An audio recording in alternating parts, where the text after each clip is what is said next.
자, 오늘 하나님 말씀 보겠습니다.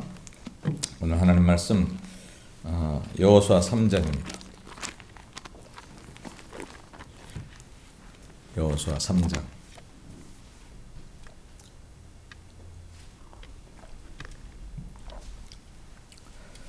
여호수아 3장 14절에서 17절.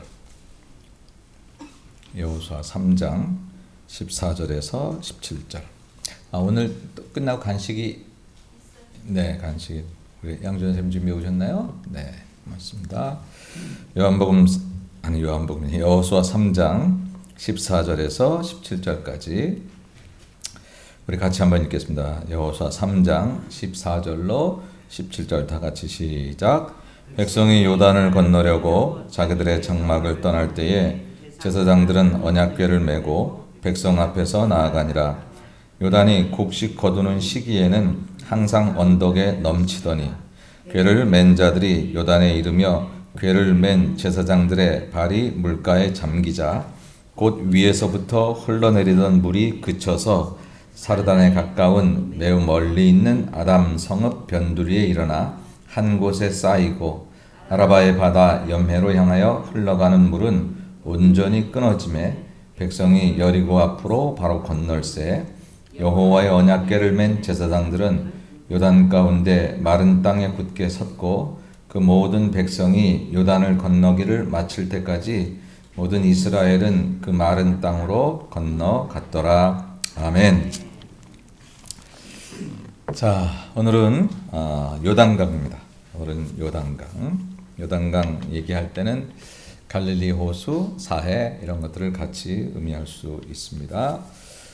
먼저 한번 요즘에 이 유튜브 이렇게 다운로드 하는 게 조금 되게 뭐가 자꾸 바뀌어서 힘들더라고요. 그래서 오늘 다운로드를 못 받고 직접 저기서 유튜브를 볼 텐데 중간에 뭐 다른 뭐 광고 같은 게 나가고 그럴런지는 잘 모르겠습니다만 어쨌든 요단강에 대한 그런 영상을 잠깐 보고 우리 오늘 말씀을 같이 나누도록 하겠습니다.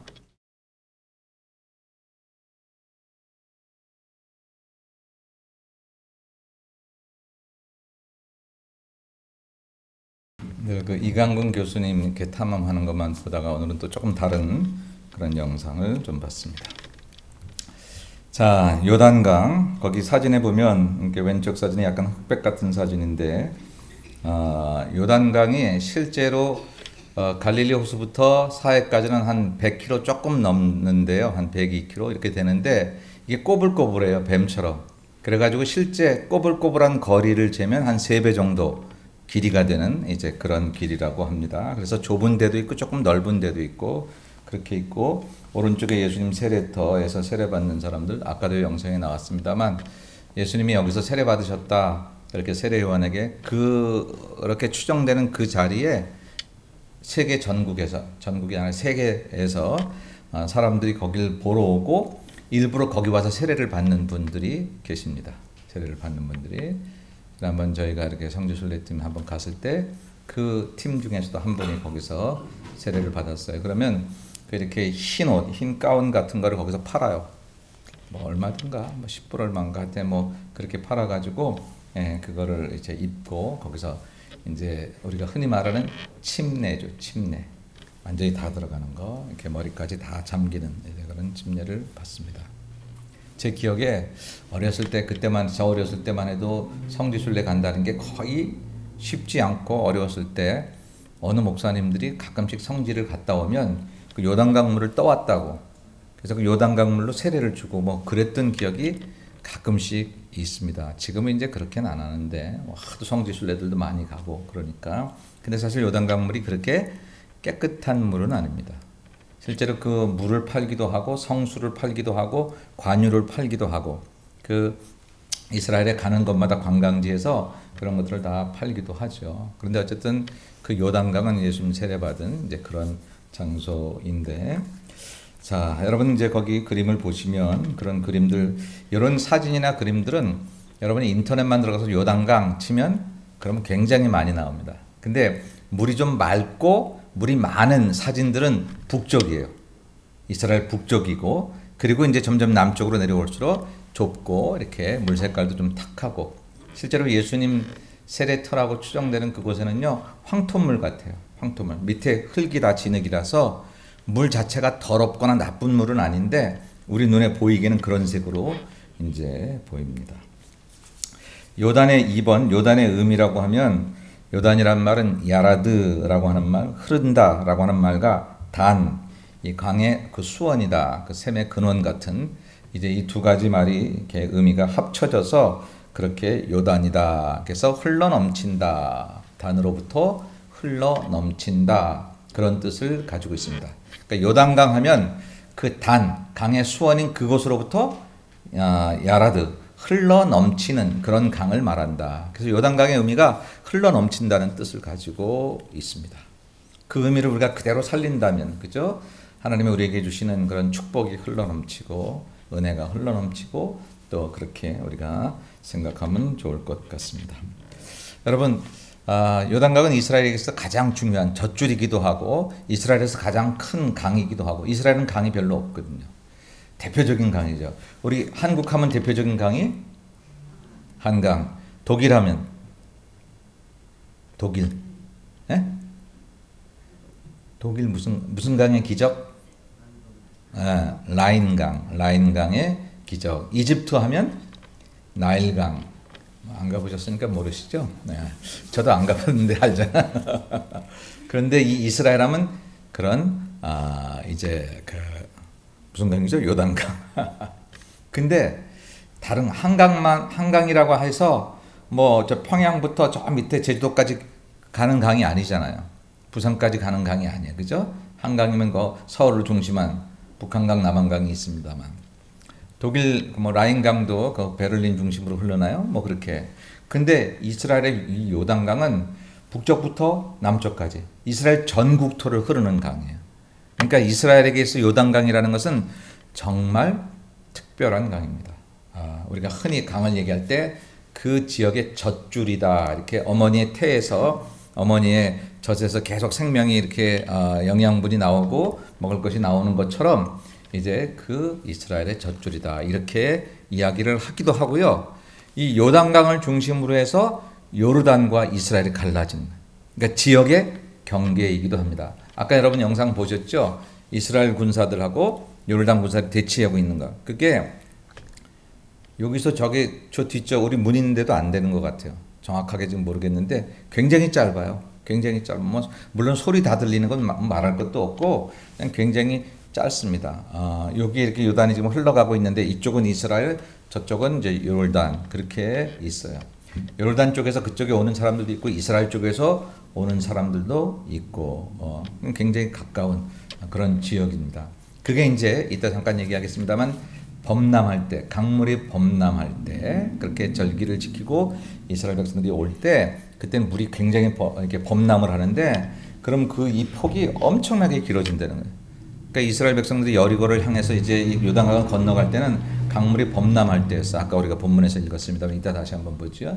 그건 굉장히 긴 그런 것이에요. 근데 그렇지 않을 때는 물이 쫄아들고 그렇게 되어집니다. 자, 3번 요단강의 위치. 여러분 그 옆에 지도 한번 보세요. 지도가 뭐 이렇게 썩 좋진 않아도 지금 그 맨 위에 보면 갈릴리 호수를 긴네렛 호수라고 써 있고 그 위쪽으로 쭉 보면 단지파가 거기 있어요. 그 단지파 있는 그쪽에 오른쪽 끝쪽 정도가 이제 헬몬산이 있는 거예요. 헬몬산, 헬몬산, 헐몬산 이렇게 이야기도 하죠. 헬몬산이 어디에 나오죠, 여러분? 성경 어디에? 형제가 연합하여 동거함이 어찌 그리 아름다운 거. 헐몬산의 이슬이 시온의 산들에 내림과 같도다. 그 꼭대기에 헬몬산의 이슬, 거기 내린 이슬이 시온의 산들. 시온은 어디 있죠? 시온은 지금 거기에는 지금 도시 이름이 안 나와 있지만 시온은 사해 이 위쪽 부분에 예루살렘을 말하는 거잖아요. 예루살렘의 시온의 언덕이 있어요. 그러니까 저 꼭대기에 내린 그 이슬이 온 이스라엘을 적신다. 그 얘기는 하나님의 은혜가 그렇게 온다는 거예요. 하나님의 도우심이 그렇게 온다는.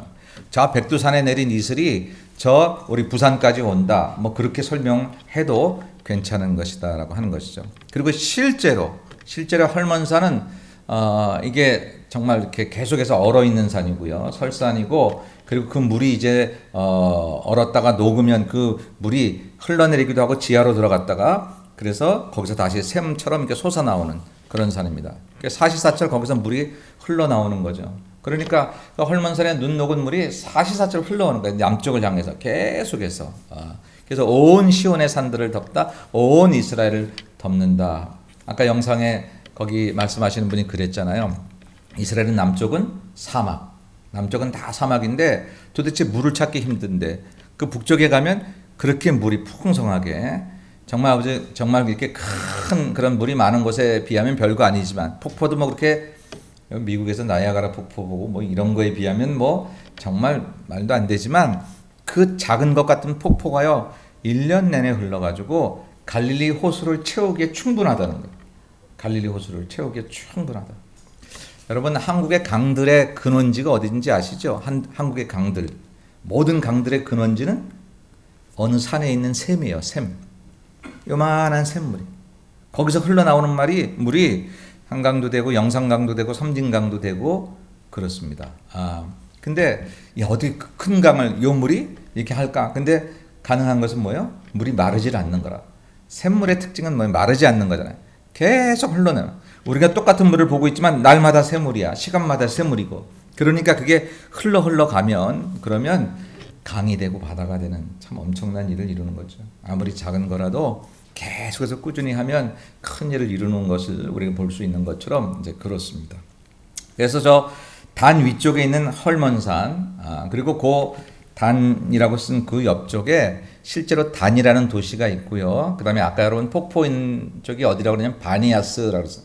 그 바니아스라고 하는 지역이 우리가 잘 아는 그런 성경의 지명으로 말하면 제가 몇 번 얘기했는데, 예수님께서 북쪽으로 제자들하고 이렇게 좀 쉬러 가셔서 사람들이 나를 누구라 하느냐라고 물어보신 곳 어디죠? 가버나움을 좀 더 지나가지고 가이사랴 빌립보. 지난주 할 거 그냥 또 할 걸 그랬네. 옛날에 어떤 목사님, 부흥 목사님 그랬대. 어떤 할머니가 가이사랴 빌립보에 예수님께서 가셨다 그러니까 예수님도 개고기를 좋아하셨나 봐요. 그래서 무슨 개고기를 좋아하니까 저 한국말, 한경도 말인가 어디 말로 개를 가이라 그러는데 가이사로 빌립보까지 가셨다고. 가이사랴 빌립보를 게사로 빌립보까지 가셨다고 들어가지고. 근데 이 가이사랴 빌립보가 물이 흘러오는 그런 근원들 중에 하나예요. 근데 거기가 우상들이 판을 치는 그런 곳이었어요. 그 우상들이 판을 치는 그런 곳에 가셔서 예수님은 사람들이 나를 누구라 하느냐, 너희는 나를 누구라 하느냐, 오직 예수, 주는 그리스도 살아계신 하나님의 아들이라고 하는 것을 확인하셨어요. 그리고 거기서 흘러나오는 물이 이스라엘의 수원이에요. 다른 물은 없어요. 누구든지 내가 주는 물을 먹는 자마다 다시는 목마르지 아니할 것입니다. 그러니까 예수님께서 일부러 그걸 참 드라마처럼 맞추려고 거기 가서 그 얘기를 하셨는지는 잘 모르겠습니다만, 어쨌든 가이사랴 빌립보에서 그런 고백을 하시고 거기가 이스라엘에 흘러내려오는 그런 모든 물의 근원지 중에 하나고, 그 많은 우상들이 섬기는 그곳에서 주님은 오직 주님만이 우리의 구세주 되심을 제자의 입을 통해서, 베드로의 입을 통해서 선포하게 하시는 그런 이제 일들이 바로 그 위에 있었다라고. 그래서 그 헬몬산에서 쭉 내려오고 거기 단 내려오고, 그 다음에 이렇게 줄을 따라 와 보세요. 줄을 따라 쭉 와 보시면 거기 긴네렛 호수까지 이렇게 그 물이 흘러오죠. 거기를 이제 북쪽 요단강이라고 부르는 거예요. 우리가 보통 요단강이라고 하면 갈릴리 호수부터 그 사이를 요단강으로 보통 많이 생각하지만, 그것도 맞는 얘기지만 거기만이 아니라 갈릴리 호수 위쪽에 이제 호수, 여기에 이제 사실 전에 호수가 있었다는데 이스라엘이 나라를 세우고 나서 그 이제 호수를 이렇게 수로를 만들었대요. 수로를 만들어서 계속해서 끊임없이 물이 멈추지 않고 흐를 수 있도록 그렇게 했다고 합니다. 그렇게 해서 이제 갈릴리 호수가 북쪽, 요단강이 북쪽 요단강으로 해서 갈릴리 호수로 물이 들어오고, 갈릴리 호수부터 또 쭉 그 검은 선을 따라 내려오면 사해까지 오지요. 사해까지 오는 게 이게 보통 우리가 요단강이라고 말을 하는 거고, 그리고 사해로 들어온 그런 요단강물, 이 요단강물은 안타깝게도 나가는 곳이 없어서 물이 빠지는 곳이 없어서 그냥 거기서 이제는 햇빛에 증발되고 해서 염해 혹은 사해, 죽은 바다, 짠 바다 그렇게 우리에게 불려지는 것. 한번 거길 갔어요. 사해를 갔어요. 그래서 우리 미리 오기 전에 뭐 수영복하고 가져오라고 그러더라고요. 거기서 이렇게 누워보라고. 그래서 눕긴 누웠어요. 근데 얼마나 그날 바람이 많이 불었는지 춥기도 하고 막 그래서 뭐 오랫동안 있지 못했으면 정말 신기하게 그냥 몸이 둥둥 뜨는 우리가 이렇게 무슨 사진이나 이런 데서 보면 거기서 이렇게 책을 보고 신문을 보는 그런 분위기는 못 잡았어요. 바람이 하도 불어가지고 그런데 정말 그렇게 몸이 떴고 그다음에 그 사해 그 머드 진흙들을 일부러 다들 묻히고 뭐 여기도 바르고 사람들이 다 그렇게 그게 피부에 좋다고 그래가지고 이제 그러던. 그래서 여러분 요단강의 위치를 하면 맨 꼭대기에 헐몬선부터 시작을 하는 거예요. 헐몬선 그 아래 단이 있고 그리고 북쪽 요단강이 있고 그다음에 갈릴리 호수를 채우고 갈릴리 호수부터 다시 또 내려와서 이제 요단강이라고 불리우는 이제 그 요단강 줄기를 따라서 사해까지 내려오는 이 전체를 우리는 요단강이라 한다. 그래서 여러분 그 지도를 보시면 그 지도의 오른쪽은 요르단이고 왼쪽은 이스라엘이다. 그렇게 쉽게 생각해도 좋습니다. 그리고 거기에 나와 있는 그 지파들 이름은 이게 이스라엘 백성들이 이제 출애굽해서 40년의 모든 생활을 마치고 가나안 땅으로 들어가서 얻은 자리예요. 얻은 자리. 그게 이제 4번에 보면 요단 동편과 서편의 의미 그랬잖아요. 요단 동편과 서편의 의미. 여러분 지도를 다시 한번 보시면 갈릴리 호수, 긴네렛 호수와 사해 사이에 검은 줄이 이제 요단강입니다. 그리고 오른쪽에 거기 보면 이제 세 지파 이름이 나와 있고 왼쪽에 나머지 지파 이름이 있습니다. 오른쪽이 요단 어느 편? 오른쪽이 요단 동편입니다.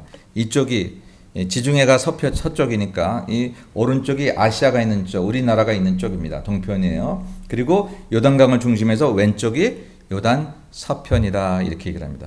근데 팔레스타인 가나안 땅이라고 말하는 곳은 바로 요단 서편을 말합니다. 요단 서편. 요단강을 건너가야 가나안 땅에 들어가는 거다.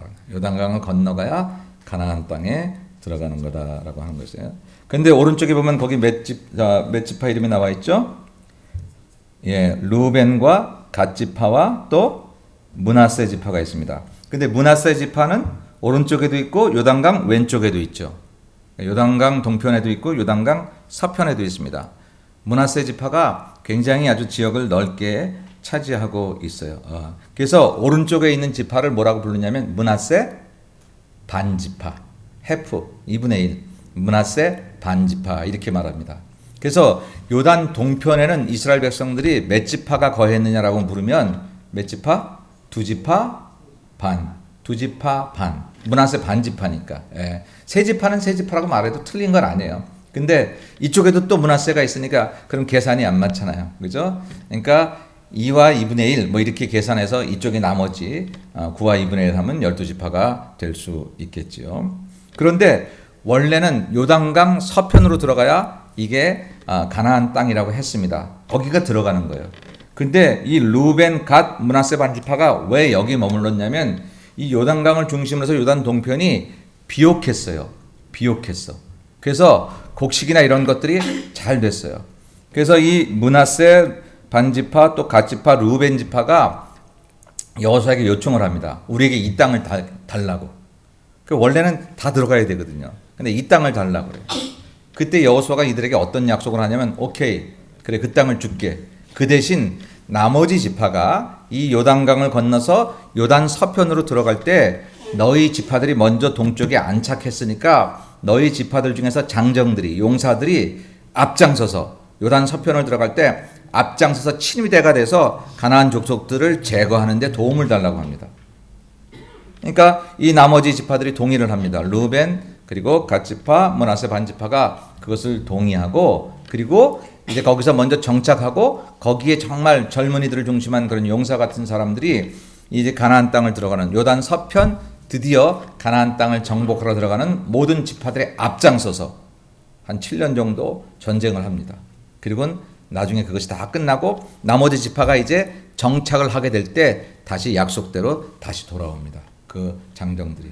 그래서 이들은 그들이 요단 동편을 차지한 대신 그렇게 자기들이 수고를 했고 나머지 백성들은 이제 9지파 반이 그렇게 요단 서편에 정착을 하게 된다 볼 수 있습니다. 그래서 사실 중요한 자리는 요단 서편이에요. 요단 서편. 그게 우리가 가나안 땅이라고 이렇게 얘기할 수 있는 곳이다라고 하는 거죠.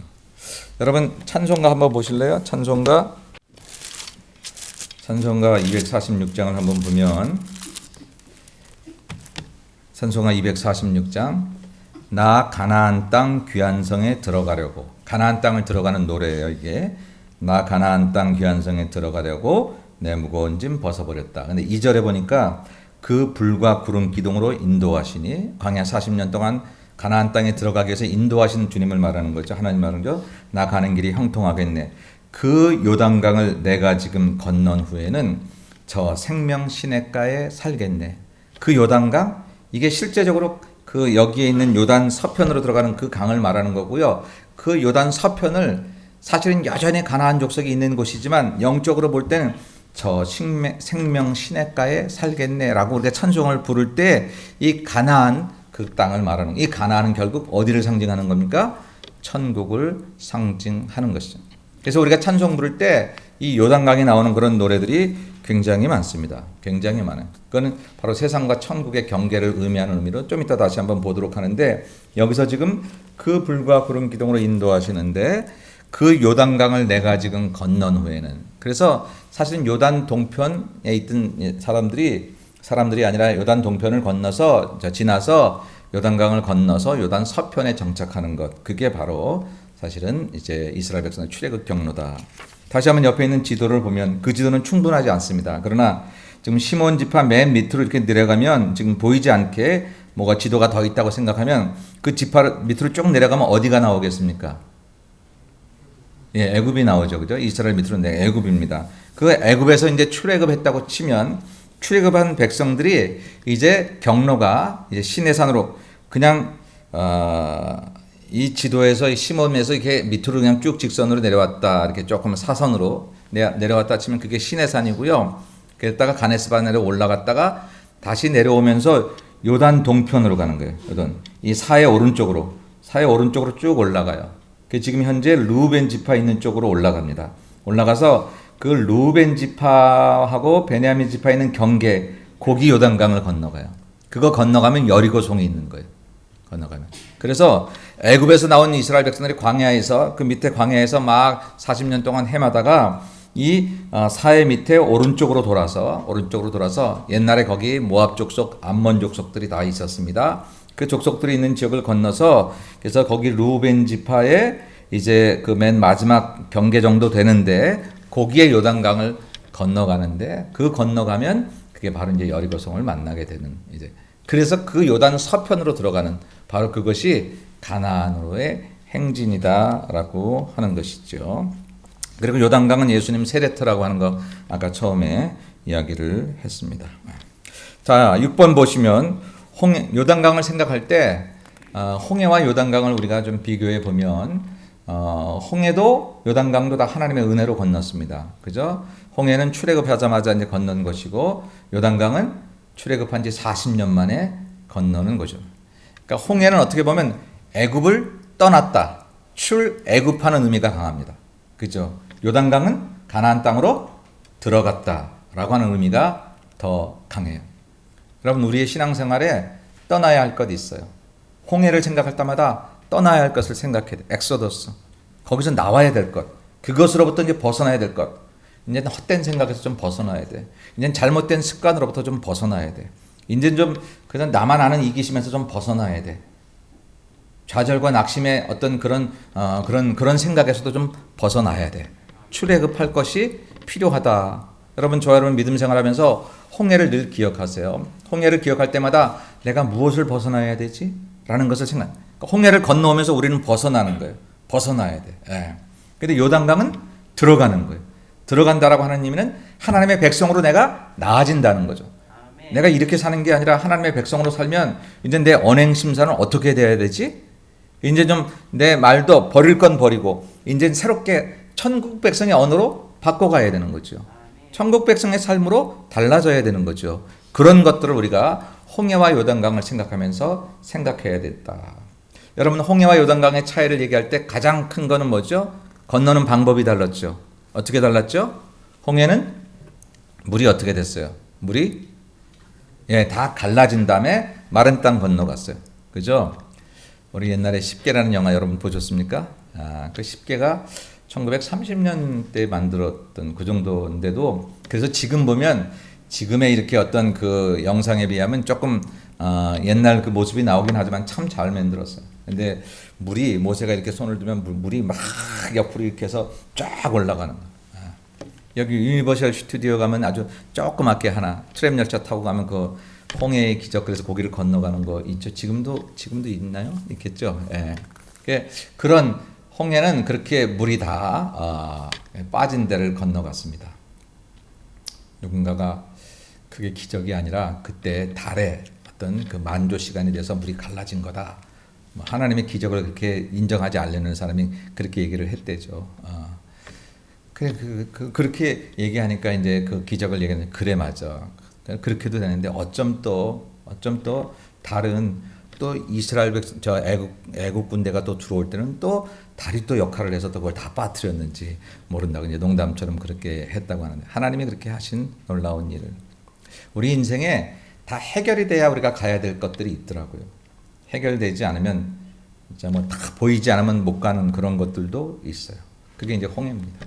근데 어떻습니까, 여러분? 요단강은 어떻게 건넜죠? 그게 오늘 아까 우리가 읽었던 본문이죠. 한번 볼까요? 여호수아 3장. 여호수아 3장을 한번 보시면 14절에 보면 백성이 요단을 건너려고 자기들의 장막을 떠날 때, 여호수아 3장입니다.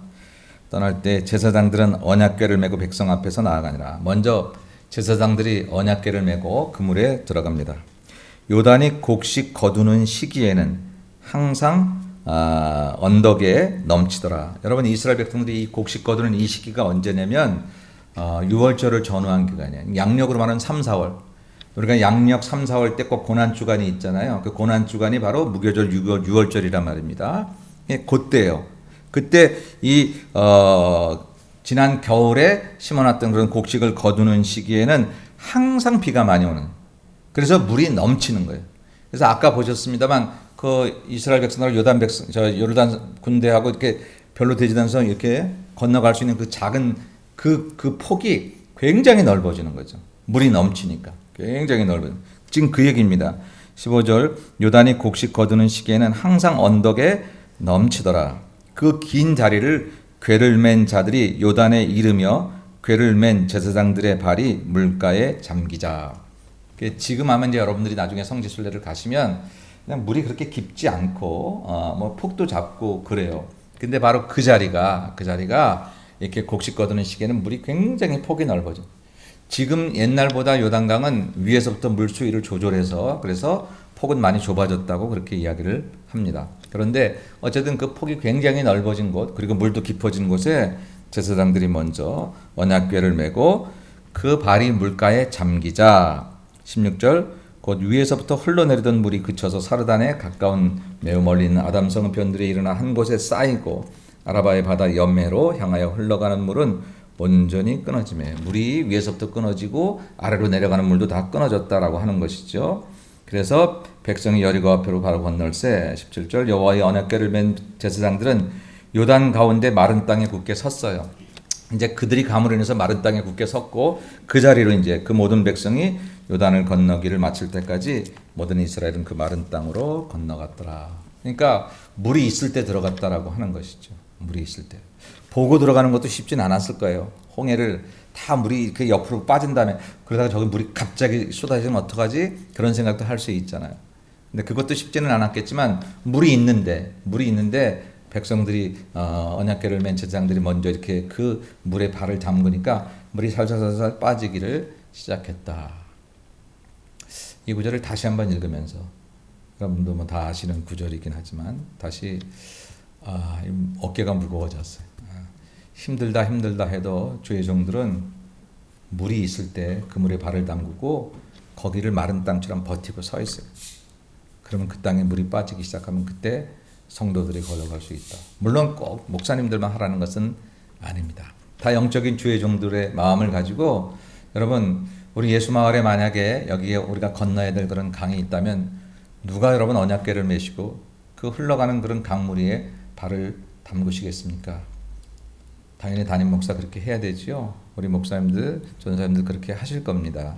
근데 그것만이 아니라 누구든지 여러분이 내가 이 교회의 하나님의 아들과 딸이고 내 이 교회의 성전의 기둥이지 내가 우리 교회의 장자지라고 생각을 하는 사람, 그런 사람들이 바로 그 문제 속에 엎드리는 거예요. 문제를 얘기하는 것은 어린애도 할 수 있어요. 그건 아무것도 아니에요. 그건 정말 아무. 근데 그 문제를 안고 하나님의 기도의 자리에 들어와서 하나님 앞에 그 물을 감싸 안고 내가 이 물 속에 내가 주님이 임하심을 믿고 하나님의 임재를 기다리는 것은 이건 정말 아무나 하는 것은 아닌 것 같습니다. 여러분 이스라엘 백성들은 장자에게 주어지는 축복이 있잖아요. 누가 장자? 예수 마을의 장자는 누굴까? 장로님들이 장자일까? 누굴까? 누가 장자일까요? 영적인 장자가 그렇게 중요하잖아요. 이스라엘 백성들이. 누가 장자예요? 예, 장자 노릇을 하는 사람이 장자예요. 장자의 직분이 따로 있지 않아요. 장자의 혈통이 따로 있잖아요. 장자의 노릇을 내가 장자 역할을 감당해야지 라고 겸허하게 엎드리는 사람, 그런 사람이 장자예요. 여러분 요셉의 형제들이 요셉을 미워했잖아요. 아버지가 요셉만 저 11번째 아들인 요셉만 이뻐해가지고 거기다 채색 옷 입히고, 채색 옷이라는 건 옛날 왕족이나 귀족이 입는 옷, 걔만 따로 그 옷 입히고 나머지는 다 들여서 양 치느라고. 양을 치는데 좋은 옷을 입을 수 있어요? 일도 안 시키고. 그러니까 엄마도 다르고. 그러니까 미워할 수밖에 없었어요. 요셉을 막 미워했다. 그래갖고 한 번은 들여서 형들이 양을 치고 있는데 요셉이 쫄래쫄래 도시락 싸갖고 오니까 야 저놈 우리 죽이자. 그렇게 형들이 했잖아요. 그래가지고 죽이려고 했어요. 그런데 그때 루벤이 그렇게 얘기를 했어요. 제일 큰 형, 장자 루벤이 뭐라고 말하냐. 야, 우리 손으로 피 흘려서 뭐하냐? 이렇게 큰 구덩이 파가지고 굶어 죽게 하든지 짐승이 와서 잡아먹게 하든지 그렇게 하자 그랬어요. 그러니까 또 큰 형의 말을 사람들, 저 다른 동생들이 듣고 거기다 그렇게 했죠. 근데 원래 그때 루벤의 마음은 뭐였어요? 나중에 꺼내주려고. 근데 왜 그랬을까? 루벤도 같이 미워했는데. 아니 어쩌면 제일 큰 형이 요셉 때문에 받아야 될, 자기가 큰 장자로 받아야 될 그 사랑을 요셉 때문에 다 뺏겼으니까 둘째 셋째보다 더 요셉을 미워할 수도 있는데 왜 그랬을까? 이유는 단 한 가지. 장자이기 때문에. 그러니까 장자는 어떤 마음이 있는 거야?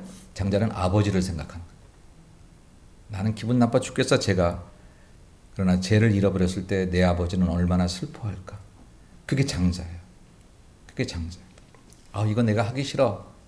그러나 이 교회의 주인 되신 하나님은 이것을 내가 감당하기를 원하시고 이것을 하지 않았을 때 하나님의 마음은 얼마나 슬퍼하실까. 그럼 자기가 장자 역할을 하는 거다라고 하는 것이죠. 누가 언약궤를 메고 이 출렁이는 물가에 들어갈까? 목사님이 하셔야죠. 우리 서로 그냥 확 떠다 밀고 떠미는 것만 하지 말고 너는 왜 안 하니 이러지만 말고 그냥 내가 하는 거예요. 내가 하고 하든 안 하든 여러분 내가 하면 돼요. 내가 하면 그러면 제가 그랬죠. 이렇게 예배당에 우리 문 열고 들어와서 여기 휴지가 막 떨어져 있어. 주인은 어떻게 해요? 말없이 줍는 거예요. 지나가는 사람은 어떻게? 아이고 여기 이 교회는 왜 이렇게 떨어진 게 많냐? 그렇게 얘기하는 거예요.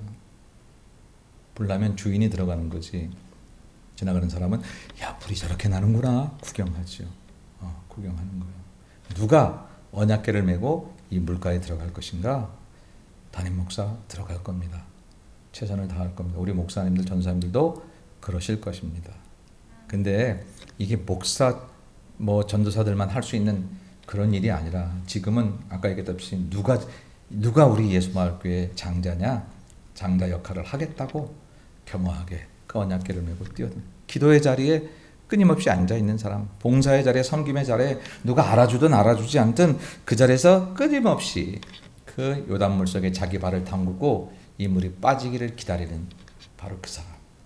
그 사람을 통해서 하나님은 놀라운 일을 행하신다라고 하는 것이죠. 홍해를 생각할 때 이미 다 버려야 할 것 생각하고, 그러나 환히 이렇게 열려진 길을 찾아왔다고 한다면, 요단강은 새로 하나님 나라 백성으로서 이제 내가 메꿔야 될 것을 생각하는데, 그 나라에 들어가기 위해서 먼저는 내가 그물에 발을 담그는 것. 그 걱정, 근심, 염려 막 얘기하지 말고요. 그 걱정 앞에 여러분은 기도로 맞서는 거예요. 그 문제 앞에 기도의 발을 담그시는 거예요. 담그시는 거예요. 그럼 여러분이 서 있는 그 발에 물이 빠지면서, 왜 우리가 바닷가에 이렇게 있으면 물이 나가면 막 모래가 쓸려 나가잖아요. 그런 경험들을 여러분 하게 될 것이다 라고 하는 것이죠. 마지막으로, 요단강은 흔히 세상과 천국의 경계로 많이 이야기합니다. 그죠? 요단강을 건너가면 어디를 가는 거예요? 예, 천국 가는 걸로 이렇게 설명을 하죠. 실제로는 요단강을 건너면 요단 서편으로 가는 거고, 이 요단 서편이 실제 이스라엘이고, 지금의 이스라엘이 바로 요단 서편에 있는 건데, 지금은 뭐 거기 팔레스타인도 같이 있고 그렇습니다. 그걸 요단 서편이라고 말을 하는데, 바로 이 요단강을 건너는 것이 천국 가는 이제 그런 것을 이야기합니다. 그래서 우리가 찬송가를 한번 쳐다보고 오늘 마치도록 하죠. 243장.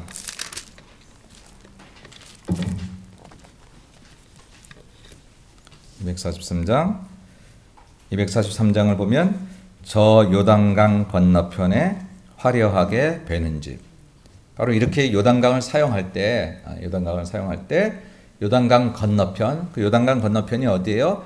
사실은 요단 서편이고요. 그게 지금 이스라엘이고 가나안 땅이에요. 근데 이 가나안 땅이 상징하는 곳이 어디냐? 천국이다라고 하는 거죠.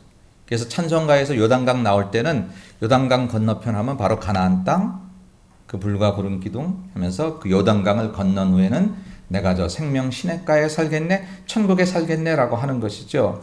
여기 저 요단강 건너편에 화려하게 배는 집, 나를 위해 예비하신 집일세. 우리 하나님이 나를 위해 예비하신 집. 우리 예수님께서 너희는 마음에 근심하지 말고 걱정하지 말라. 내가 내 아버지 집에 너희를 위해 처소를 예비하러 가는, 처소, 우리 집을 예비하러 간다. 그때 건너간 강이 바로 요단강이다. 물론 예수님 그 말씀하실 때 요단강을 건넌 건 아니지만 영적 의미가 그렇다라고 하는 거죠. 한 장 더 쳐다볼까요? 606장. 우리에게 제일 잘 알려진 요단강에 관계된 그런 찬송 중에 하나일 겁니다. 그죠? 606장. 해보다 더 밝은 저 천국 믿음만 가지고 가겠네. 믿는 자 위하여 있을 것 우리 주 예비해 두셨네. 며칠 후 요단강 건너가 만나리. 며칠 후 요단강 건너가 만나리. 한국 사람들의 장례하는 집에 가면 대부분 이 찬송을 많이 부르고, 여러분 우리 미국의 장례는 굉장히 간단해요. 돌아가시고 나면 그냥 이렇게 장의사에게 연락해서 모시고 가고, 그리고 예배도 딱 한 번 드리든지 뭐 많아야 두 번 드리든지 뭐 그런 정도입니다. 근데 요즘에도 마찬가지, 한국에서는요 계속 예배를 드려요. 이 유족들을 위로하고, 그리고 찾아오는 사람들과 더불어서 계속 예배를 드립니다. 보통 하루에 3번 정도 이상은 예배를 공식적으로 드리고, 그리고 개인적으로 와서 드리고, 그럼 끊임없이 장례 찬송을 부르는데, 그때 가장 많이 불려지는 찬송이 며칠 후 요단강 건너가 만나리. 이제 우리도 며칠 후면 가겠다. 여기서 며칠은 세상적인 거는 우리가 지금 알고 있는 3, 4일 뭐 그런 정도의 개념이 아니라 1년이 됐든 10년이 됐든 하루가 1000년 같고 1000년이 하루 같다 보면 며칠 후 우리도 요단강 건너가서 아버지 지으신 그 집에 들어가게 되겠지라고 하는 찬송을 부르는 장례 찬송 중에 가장 우리에게 잘 알려진 찬송이 바로 이 요단강이고, 이렇게 요단강을 부르는 이유는 바로 요단강 중심에서 요단 동편에서 요단 서편에 들어갔던 것이 출애굽해서 가나안 땅에 들어가는 여정이었고, 그 가나안 땅은 지금부터 예수님 오시기 전에도 벌써 한 1500년 전 그때 사건이긴 하지만, 모세 이후에 그때 사건이긴 하지만, 그러나 그때로부터 이 가나안 땅은 천국을 상징하는 그런 영적 의미를 가졌다. 그래서 우리 한강 건너간다고 요단강 얘기하죠. 천국 얘기하지 않지만, 라인강 건너간다고 천국 얘기하지 않지만, 전 세계 크리스천들은 요단강 건너가 만나리 그러면 바로 천국과 이 땅의 경계를 넘어서는 어떤 그 경계. 여러분 그게 어딜까요? 옛날에 우리는 하늘로 올라가면 저 구름 너머로 올라가면 천국에 들어간다고 생각했던 때도 있습니다. 그렇죠? 그래서 어느 정도 비행기 타고 어느 정도 올라가면 이제 세상을 벗어난 천국에 가까워질까 우리 그런 생각을 하던 때도 있었는데 지금 그런 물리적인 그런 세상과 공중의 그 차이는 우리가 알 수 없습니다. 그러나 영적인 의미로 요단강이라고 하는 것은 세상과 천국의 경계인데 반드시 이 강을 건너야 우리가 천국에 들어가는 것이다.